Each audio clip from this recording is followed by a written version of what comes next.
we call it failing upwards, Mm, where if you're in the moment, it can feel like you're failing, right? You can feel like you're not making these strides towards what you think, but yeah. you keep moving. And with this movement and continued momentum, when you look back at your journey, you're realizing like, oh, this all makes sense. You're listening to the Brave OT podcast with me, Carlin Nink. This podcast is all about empowering occupational therapists to step up, level up, blaze some trails, and maybe engage in a little conscious rebellion in service of our profession, our clients, our work, our businesses, and living our mission wholeheartedly. We are all about keeping it real, doing hard things, unhustling, being curious, exploring, growing through our challenges, and finding joy, fulfillment, and vitality as we do so. Really, we're OTing ourselves and each other. I hope you love this episode.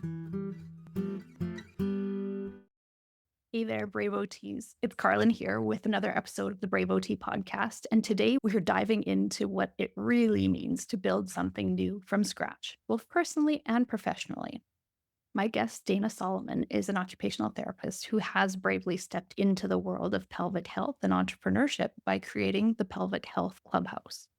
She answered the call to solve a problem that many OTs in public health were voicing.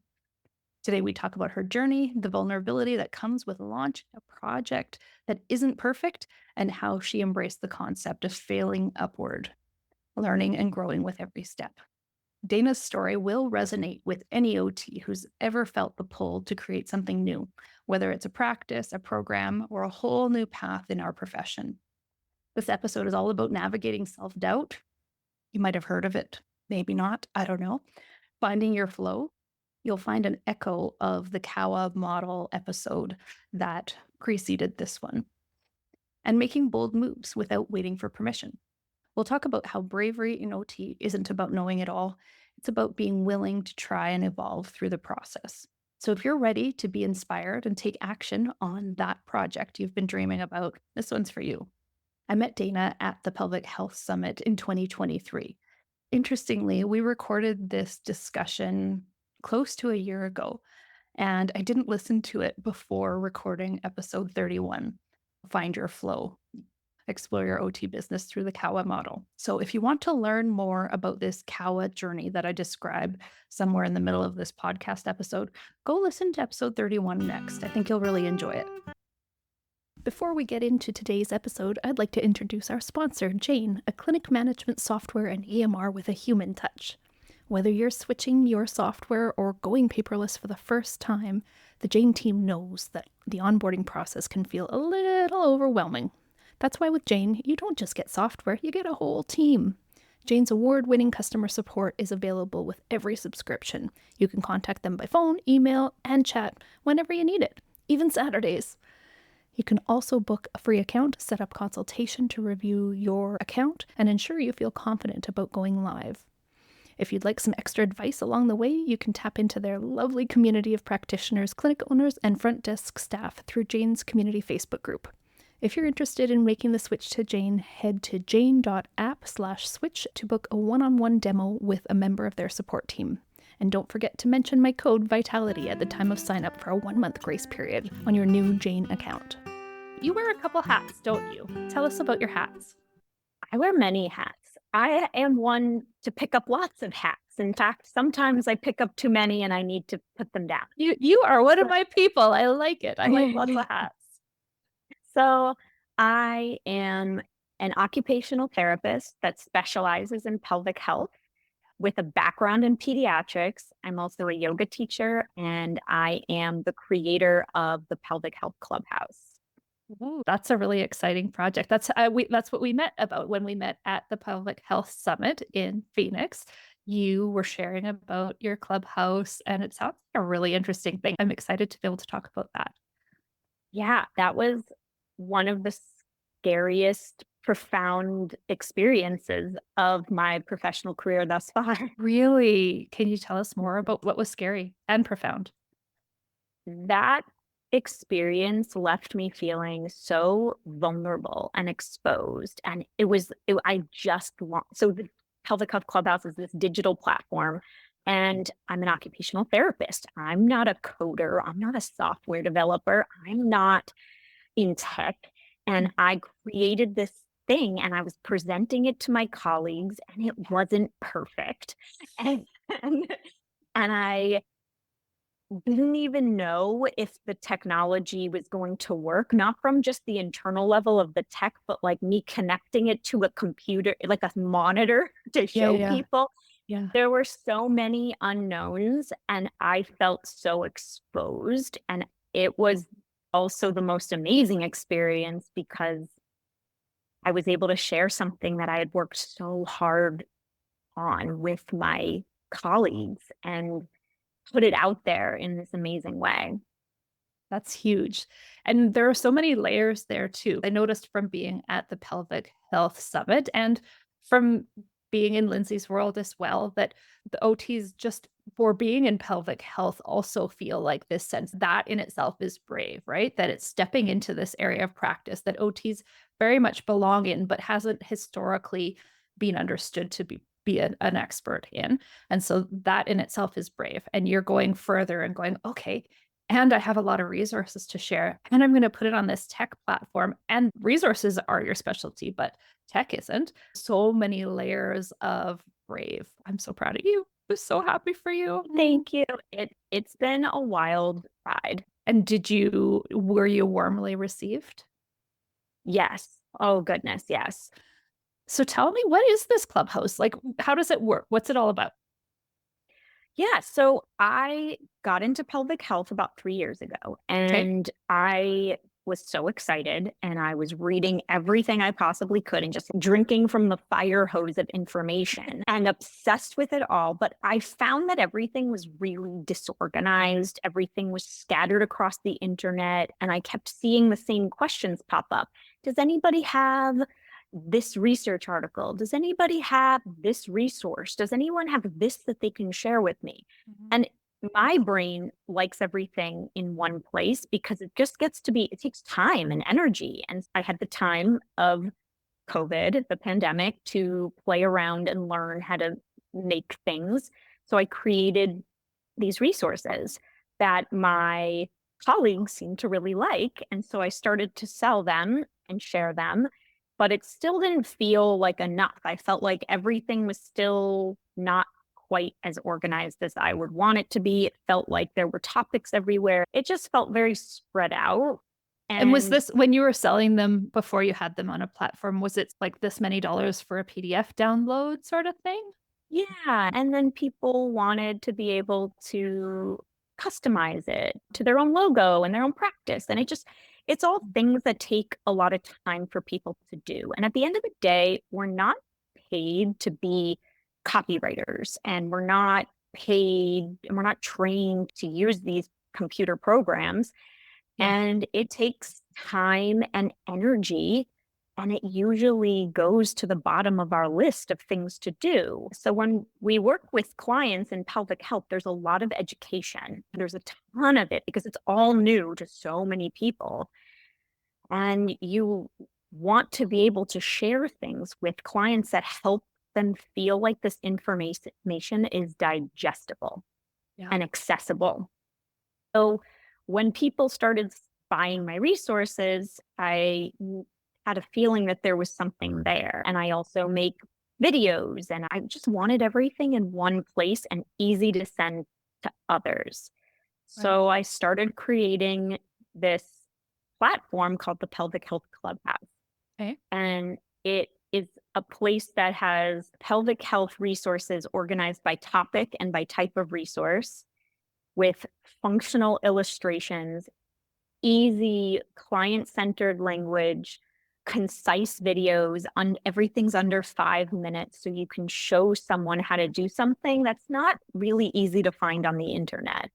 And then all these guides and resources that can then be added, like you can add your own logo and your own practice name when you send things digitally to your clients. That's really cool.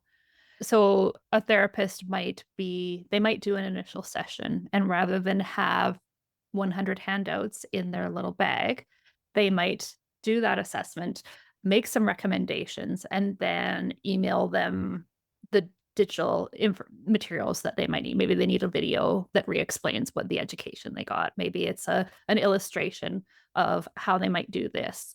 Am I getting that right? Is that how they use it? Yeah, That's they can print it if they want, but I feel like we're in such a digital age that yeah. people will often email clients. So that way it's just really easily sent to clients. So we're saving time and energy on the therapist, but still providing such quality of care. Amazing. That must have taken 1,000,000 hours to put together. It's another hat that I now wear, which is CEO. Yeah, yeah. Just like from everything from I'm just even imagining how these illustrations came about. And not just an illustration, but an illustration then on a page that makes sense and that is easy to read. And then also having to put that in a way that it's downloadable. There are so many layers. Yes, there's been a lot, and I'm still working it out. It's still a work in progress in many ways. Yeah. So people are buying this, people are using the resources, people are then giving you feedback. I bet you're evolving as you hear how people are using things. Yeah, so I've gotten such great feedback so far. I think I offer this free trial. So I have a 50% conversion rate, which is pretty high statistically for trial to conversion. And another thing that's important to me is I want people to enthusiastically opt in and not worry Mm, about opting out. So people actually have to sign up for the paid membership mhm, versus like a lot of times you'll sign up for things and then you realize 3 months later that your credit card's been charged. mhm, mhm. So there's this I'm consenting to this platform. And so there's this 50% conversion rate that I'm so excited about considering this is less than a month old. And I am getting amazing feedback about how people are using it and then also what they want to see and how they want it to grow.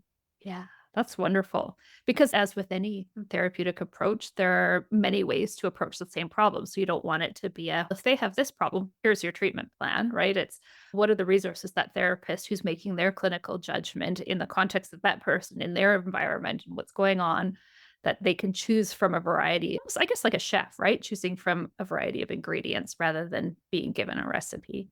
Exactly. I want this to feel like the therapists have control and can choose what makes sense for that person in front of them. Yeah.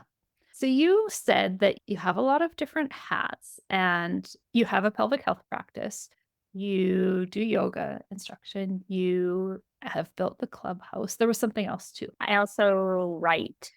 I I have like my little newsletter that Mm, I can send out to people too. great. So have there been a variety of seasons through your career where you find you're called to evolve in a certain direction? That would be a really eloquent way to say it. I feel like a more realistic explanation would be that I have thrown many darts at the dartboard Okay. and sometimes I am called to one or circumstances has led me Hmm. into certain directions. But I think that at the beginning or 3 years ago when I left working in pediatrics, I was just throwing darts at the dartboard of what's me? What's my career? What's me? What feels right? What feels sustainable? I And did a so lot of everything. that was 3 years ago, was early in the pandemic. Yeah, I guess it was earlier than that. So let's Okay. say 4 years ago. Yeah, yeah. So you knew something needed to change, but in which direction did you wanna change? Like, trying to figure that out was some trial and error. Yes. I think that whether this is right or wrong, I think that having lots of different experiences allowed me to know what I liked about them and what I wanted to keep, like Mm. whether it was like little tools here and there and what things I wanted to let go of and make my own career path based on those experiences. I did something similar, and I, in hindsight, refer to it as Marie Kondoing my OT practice. That sense of looking at all the parts of my work and looking at the ones that brought me joy and looking at the ones that I felt really dragged down by. and being able to go, okay, what are the clues in this stuff that I love? And what are the clues in the stuff that I feel really dragged down by?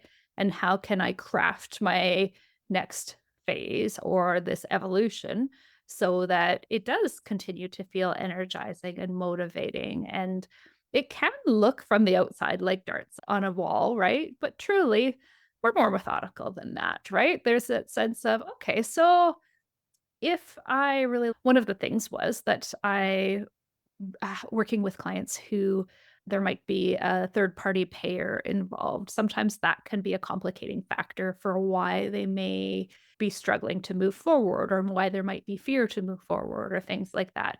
And I was feeling called to not have as much complication, like just me and the client. What do they need? How can I help them? And so there was that sort of sense of, which of my clients are more like take the ball and run with it, which kind of led me to coaching as an area of interest, but it was like, I don't think that's exactly what I want. So I had to experiment with it. I had to try that out. I had to try on different niches, try on different things, and you go, "Oh, yeah, that wasn't it." Or, "This was it," and down this path of trying this and maybe choose your own adventure a little bit, I ended up here where I'm coaching other occupational therapy business owners, and I love, love, love that. But it was not a smooth path, and I didn't know this was the end point when I set out on it. Is there some of that in your story as well?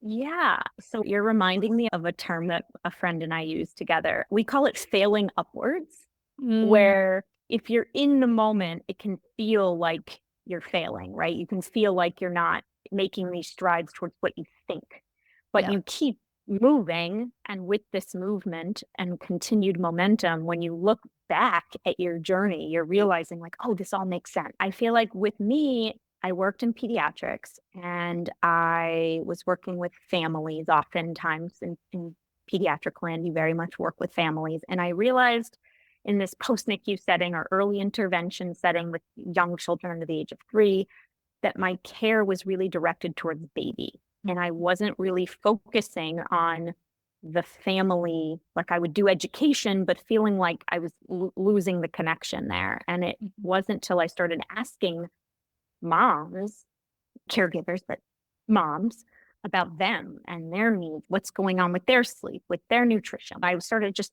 asking more questions and realizing how interconnected that is. And that led me into maternal health. So, and I started learning about maternal health. And then I Yeah. found pelvic health. And then I dove into pelvic health. And nobody would offer me a job in pelvic health. Mhm. So the only way I felt like I could do what I wanted to do at the time, because I'm stubborn and decided that nobody was going to tell me when to start my career, I opened up a private practice with essentially no pelvic health experience and not even experience really that much in working with adults. That is brave. So I found mentors to Mhm. work with, and I found people like you got to find your tribe, Yeah. and then was able to really put the stepping stones, like build the foundations. And from there, I was able to continue to just weave a path, right? And sometimes it looked like me teaching baby and me yoga. And Mhm. sometimes it looked like me trying this workout for moms and babies and realizing, all right, what about that works? What about that doesn't? And Yeah. then sometimes it looked like me being a content creator for other therapists. And what about that did I love? What about that didn't I like? And so it just, I felt like I constantly was putting myself into these situations where I kept finding what I liked about things, what I didn't like about things. I think where I found the pieces that I liked is where I wasn't asking for somebody else to tell me what to do or when to do it, but Mhm. like, how do I make those decisions myself? So there's a theme of not waiting for permission is something I've heard you say more directly too, but you're hinting at it, that you weren't going to wait for somebody to open the door for you. You had enough inner drive to go, no, this is something important. I'm going to find a way to do it. I'm going to be curious and exploratory and try things and keep going, but you're not waiting for somebody to say, and here's your entry point.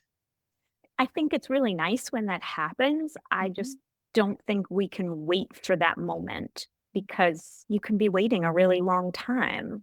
And I think that growth and evolution isn't because of somebody else's work, it's because of your own. Yeah. What I'm hearing that's different in your story from what I hear from a lot of the OTs that I help is that, and maybe tell me if this was part of your experience, but a lot of the OTs who would like to take a brave move like you have and go and try something that might not already exist or create something that maybe other people might be doing, but they're creating their own. Maybe it's a private practice or something. I hear a lot of OTs saying, but what if I fail and I'm not confident enough and I might screw that up? And what experience do I even have? Why? Who am I to do that? And then that stops them. And I'm hearing from you that you did it. Did any of those same doubts come in before you move forward? Oh, every day. I'm sure. Yeah. So at one point in my journey, I reached a point where I was meeting some of my goals and meeting my immediate goals with opening my practice. And I finally got myself a clinic job. So I was working part time at a clinic, part time in my practice, part time doing this and this. And that was great for a while. But when I stopped getting some discovery calls for a month or I stopped getting new evaluations, that's like when doubt sets in. Yeah. And there were other circumstances going on in my life that my husband was finishing a PhD program. We relied on my income very much. I ended up putting my practice on hold. I Mhm. like to call it like a snooze button, and it felt like a failure. That felt like I had failed. But looking back, like I guess this is what I mean by failing upwards, was in the moment I would have said I failed, and I failed at opening a private practice. I failed at running it. It wasn't successful. But looking back, it really does feel like a snooze button because I was able to support my family, and then we moved, and now I'm restarting my private practice. Mhm. And I think about it in terms of safety too, right? So I've talked about this with some of my clients who have needed to leave a job because it was absolutely killing them. It was burning them out. It was toxic. So they're like, all right, I'm all in on this private practice. And here I am. It's going good. I'm passionate. I'm committed, but it's not yet generating the income that makes me feel safe and stable and secure at home. And I think about Maslow's hierarchy of needs and that bottom need of that stability of food, shelter, safety. We can't do the upper things, the creative and inspiring and finding our full fulfillment when the foundation is rocky, right? And so we need to create safety. And so if that is pausing, if that is taking on a part-time job, if that is any of those things, I think it's still an important part of the puzzle because then you're reestablishing that foundation of safety so that you can then, okay, good, we got a nest egg. Now my husband's got that next job. We've got a little bit more wiggle room. We can safely move forward and continue to build. And in the meantime, you're learning and you're still growing and evolving this idea in your head, even if you're not actively engaged in that private practice that you started. Very much. And if anything, that helped me establish what I feel like I'm worth as a clinician. I was able to focus on being an awesome therapist. I was able to take myself out of the equation in that because it gets personal, right? Like Yes. when someone doesn't book you, it can feel so personal. And especially when like their payment to you is helping you pay your bills. Yeah. So that becoming just the therapist for that year Mhm. almost reestablished my own connection with myself and being like, okay, like I know my worth now. I feel like really grounded in my skill set. I feel really centered in who I am as a therapist. And now from this place, now I can do something if I choose. That's smart. And was it a pelvic health clinic you were working at? It Yeah. was. And that's such good training, right? If you were coming from that peds environment, just even just those natural flows of how are we booking, billing, communicating, just what's that flow of a session? It's so good to work somewhere else to learn those things. I did too when I was working in home care, my last job, and I went and did a contract for a company that did some private rehab. I was familiar with that type of work. It was just a different company. And I just even learned about setting up my files in such a way that I could find things more easily or how to set up an invoice and in a way that just made sense, or what the type of payers that I was working with would pay for and wouldn't pay for. And that's really great training. Yeah, even if it's like the soft skills that you're talking about, like those Mm. are really valuable things that sometimes you just need to know by working in another environment. Yeah. Like I even learned what kind of boss I want to be in the future, something I had never thought about until working Mhm. at this location. Just things that you don't think about. So I feel like it when I'm still in my own journey, but when I look back at what felt like a failure a year ago, or in some ways a failure, right? Like I knew that I was making a good decision for my family at the time, but it felt sad, like I was saying goodbye to a dream. But it, like looking back, it all feels like it was part of the puzzle all along in some way. Yeah, yeah, definitely. Couldn't have known it at the time, but it was part of that journey. Have you ever done a Kawa model exercise for yourself? Okay, I just heard about this at the OT summit and I've never done it. Okay. I did one more about my business than like the life journey of my business recently, and it's really powerful. The idea is that you're doing it about your life as a whole, but that you get the client to draw a river. Many people draw it as a cross section of a river. Like you, if a river is going this way, you cut it as a cross section. But I liked mine as more of a meandering down a mountain sort of diagram, and there are different elements, and clients can actually determine what different elements symbolize. But there's this sort of general idea that the water represents that life flow. And then there are the banks that are a bit more stable, though they do shape over time. There are curves, there are boulders, there's driftwood, and all of these represent different elements of things that kind of are influencing our lives positively, negatively, or otherwise. It's not about creating positive or negative associations, really. It's just about what is there and how different things impact your life. So I chose to do it for my business from the start of my business to, and actually it just evolved intuitively too. I wasn't sure what this was going to do, but I was like, okay, I was trying to understand where I was with my business, and looking back to where I came from, where my business started, really told the tale. And so I would you like me to tell you about it? I want to see. Yeah. Okay. If you feel comfortable sharing. I do. I do. So a lot of our listeners won't be able to see the video. I do have my podcasts are up on YouTube as well. So if a person wanted to go looking, but when I started my business, it was when my dad was dying actually. And that was, I had decided to start my business. And then my dad became quickly ill in 2012. I actually started my business in 2007, but I shifted all into my business in 2011, and my dad became ill and died in the summer of 2012. And so when I was starting, there was this sense of, oh, wow, like I have the flexibility to be able to be with him and be able to take some of my work with me. I have the flexibility to then be home and be with my children. And I was really appreciating the flexibility, but it was also hard too because my siblings could take some time off of work and the bills might still get paid. Whereas and my siblings worked for the same company as my dad all as well. So there was a lot of understanding there. Whereas I was like, if I'm not working, I'm not billing anything. And so it was a little bit tricky. And I was a parent. But at the time, my priorities were flexibility in time and work, not feeling worried about money, having flexibility with my kids. And then there came, as it turned a corner around the pandemic, but there were other things going on at the time. So I had been wanting to shift from the type of work I had been doing for the few years before that. So if we're talking 2012 to 2020, there was 8 years of fairly stable business. And then there was this twist where I had been wanting to make some changes. I had Marie Kondoed done an exercise where I was like, what brings me joy and what doesn't, and what is exhausting. I did that in the summer of 2019 and was wanting to make changes, but I just kept the momentum. The river was just going, and I didn't feel like I could shape the river at all. It just kept going and going, even though I had these ideas of things I wanted to change, and they'd float by because I was on just riding the river. The river was in charge. And then the pandemic, oh, Boulder.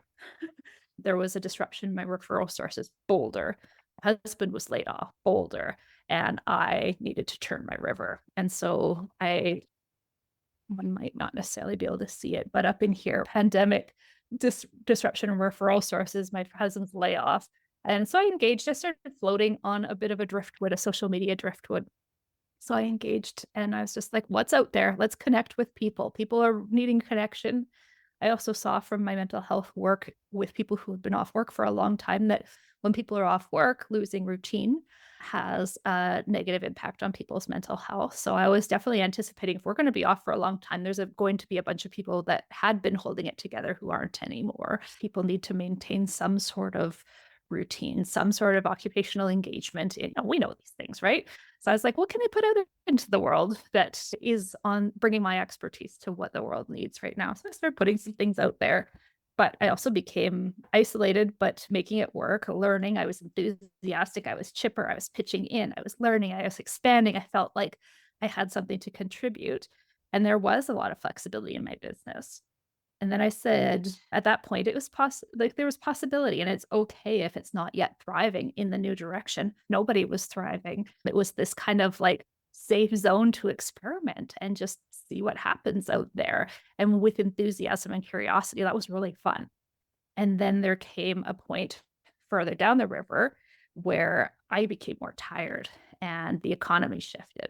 And so I've got this here where it's talking about these banks of the economy changing, me feeling fatigued, social, and I don't even know what that says.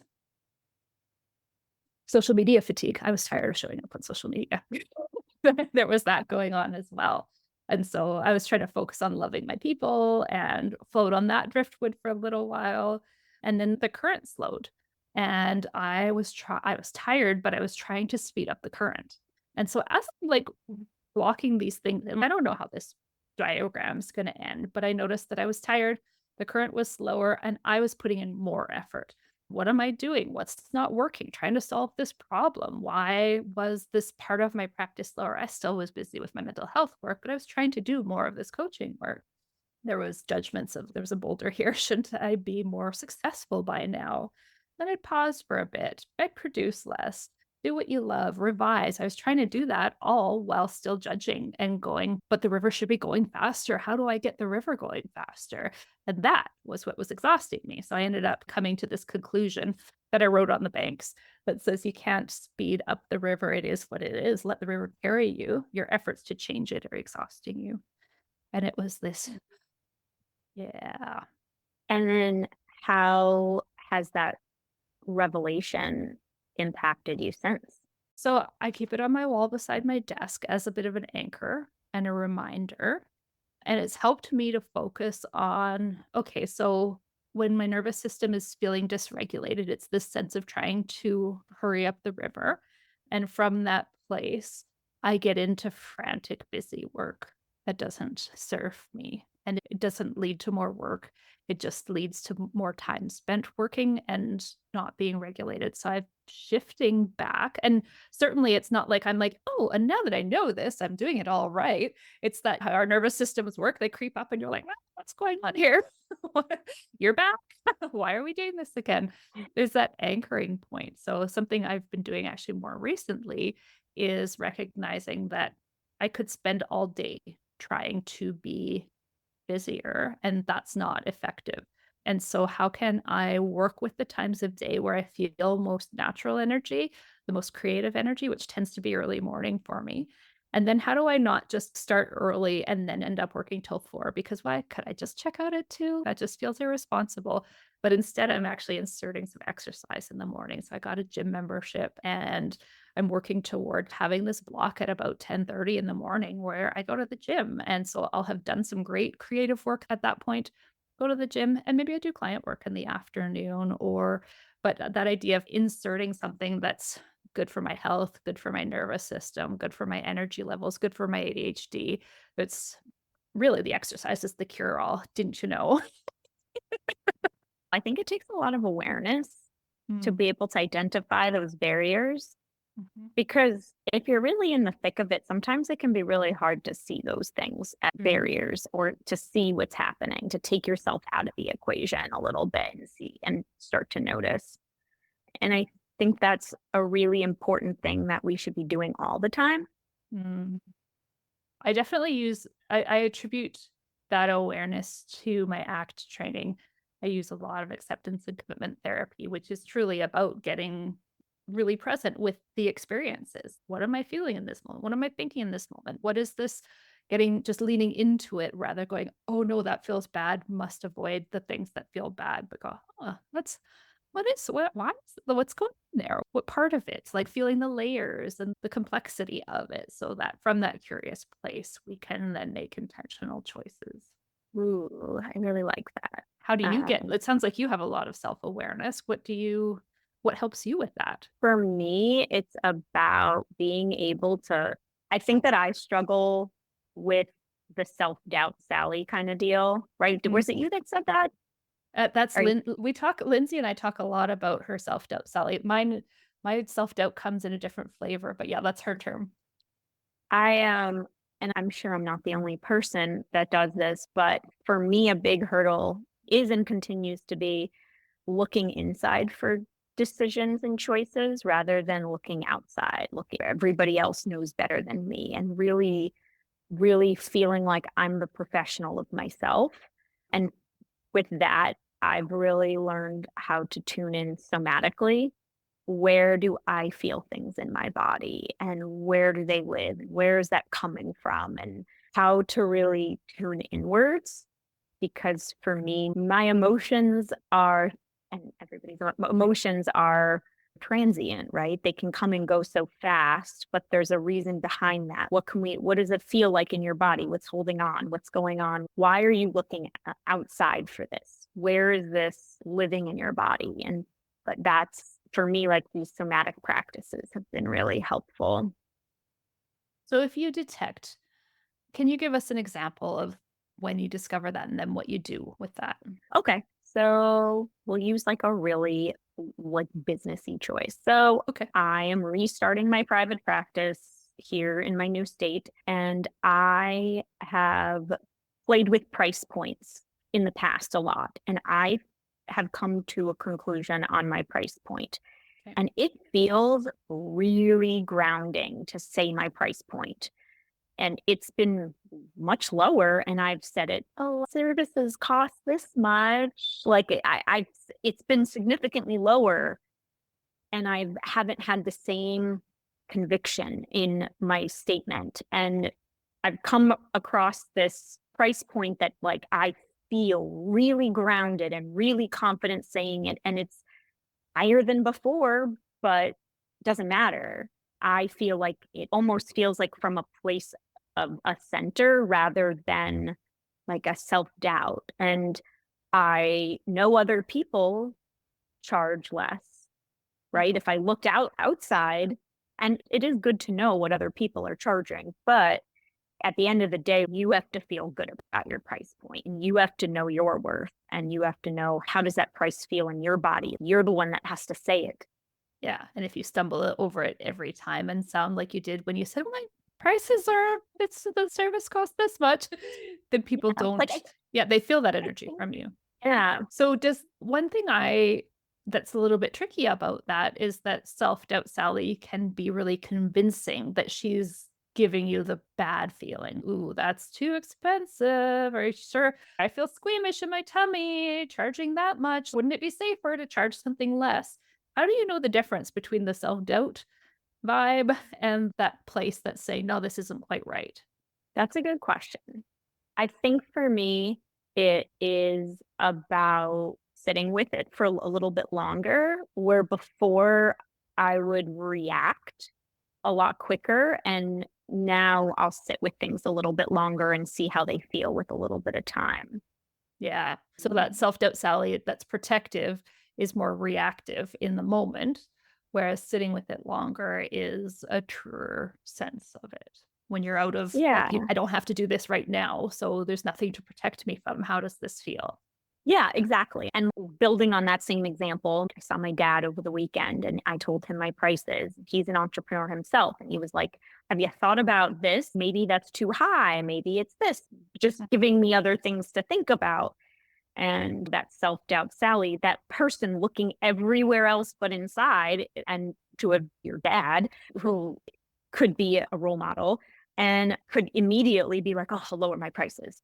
Mhm. And instead, just letting maybe he is right. Let's sit with that. Let's see how that feels in a couple of days. That there's not really a rush to make this decision, that it gets to be mine. And ultimately, as an entrepreneur, you get to make these choices every step of the way. It's like a gift and a curse. That Mhm. if you wanted to change your prices, you get to do that. Good for you. So the indigo thing is that I haven't decided, but I will, and I will sit with it. You will. Yeah, absolutely. In good time.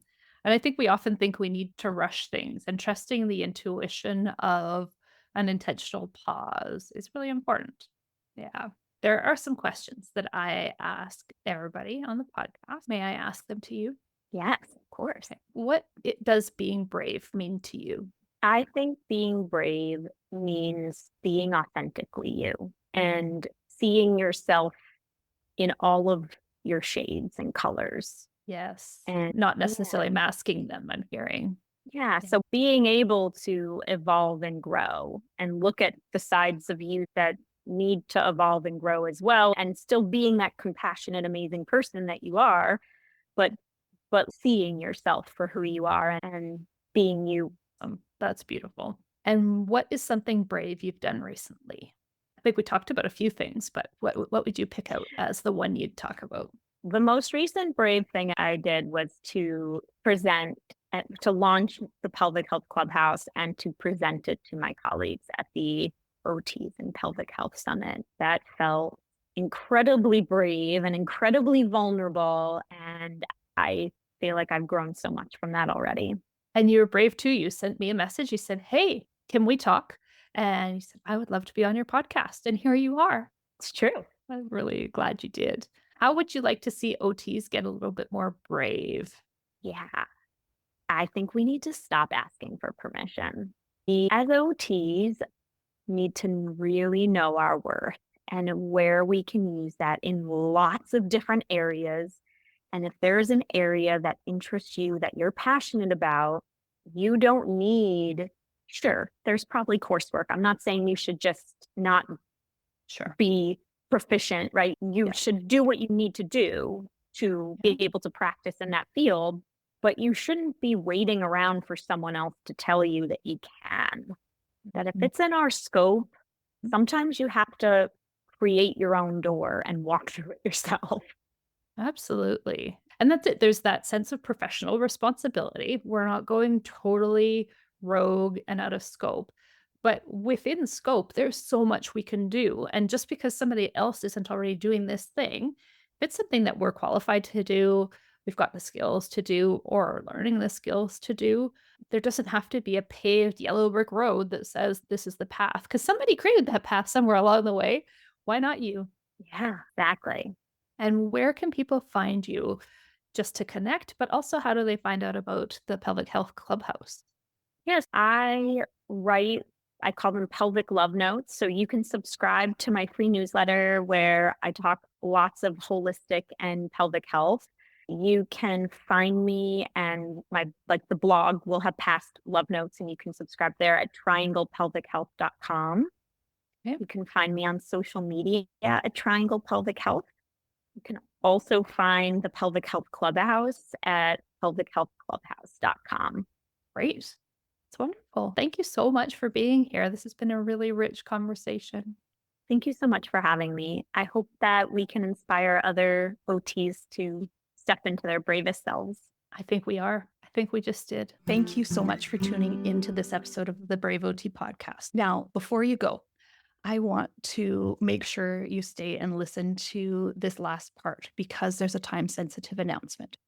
If Dana's journey of building something new and stepping into the unknown resonates with you, I want to remind you that you don't have to do it alone. Running a business, whether it's launching a new project, growing your practice, or taking a brave step, requires more than just professional skills. It's about aligning your work with your values, finding clarity in your direction, and building a business that feels sustainable and fulfilling. Really, you're faced with a lot of internal work when you build something and kind of level up professionally. And that's why I created Activate Vitality. It's a group coaching program specifically designed for OT business owners who see the need to integrate their personal and professional growth, break free from perfectionism and overfunctioning, and create a business that supports the life that they want. It's where you learn to embrace vulnerability, step into your values, and thrive with the support of a like minded community. We've recently made a shift from always being open for enrollment to accepting new clients only during specific periods. And guess what? It's time right now if you're listening to this in October of 2024. Enrollment is open until the end of the month. So if you're feeling stuck, overwhelmed, struggling with boundaries, overworking, maybe perfectionism's really getting to you, or you're just ready for a more sustainable way to work and live, I invite you to book a free clarity call with me between now and October 31st.